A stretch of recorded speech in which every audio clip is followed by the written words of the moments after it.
Up to this point, we have constructed possible states, distinguishability, and ordered transformation.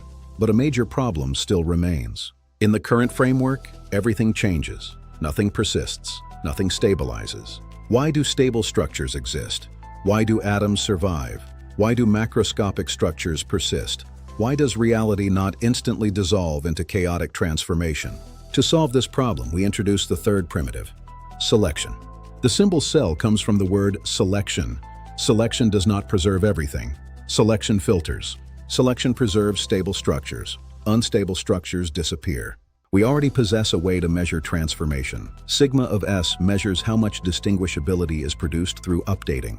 If sigma is close to 0, then the state changes very little. The structure is stable. If sigma becomes very large, then the structure changes dramatically. The state is unstable. Selection chooses the state that minimizes transformation. It selects the most stable available structure. Argmin means choose the element producing the minimum value. The system now works in two stages. First, update creates transformation. Then, selection filters the result. Reality is no longer pure change. Change occurs, but only stable structures survive. Repeated selection drives systems towards stable states. These stable states become attractors. A stable structure remains approximately unchanged even after updating. This produces a radical conclusion. Existence is not primitive. Existence means persistence under transformation.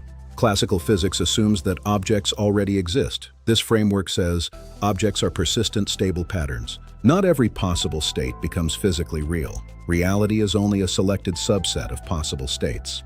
Many different previous states may collapse into the same stable result. Selection does not only create stability, it also destroys information. This creates irreversibility. This mechanism connects directly to entropy, thermodynamics, and quantum decoherence. We can now reinterpret physical law itself. Physical laws are invariant patterns, surviving repeated update and selection. Laws are not externally imposed. Laws are selected persistence. Reality is not merely what exists. Reality is what continues to survive under transformation. We have now constructed selection, the criterion of stability, reality as a selected subset, and physical law as invariant persistence. Reality is not defined by simple existence. Reality is defined by persistence. The structures we call real are the structures that survive continuous transformation. In the next lesson, we will combine all primitives together. We will construct R equals selection omega of update applied to S, and we will ask, why cannot everything be selected? Why are constraints necessary? And why does reality require limitation?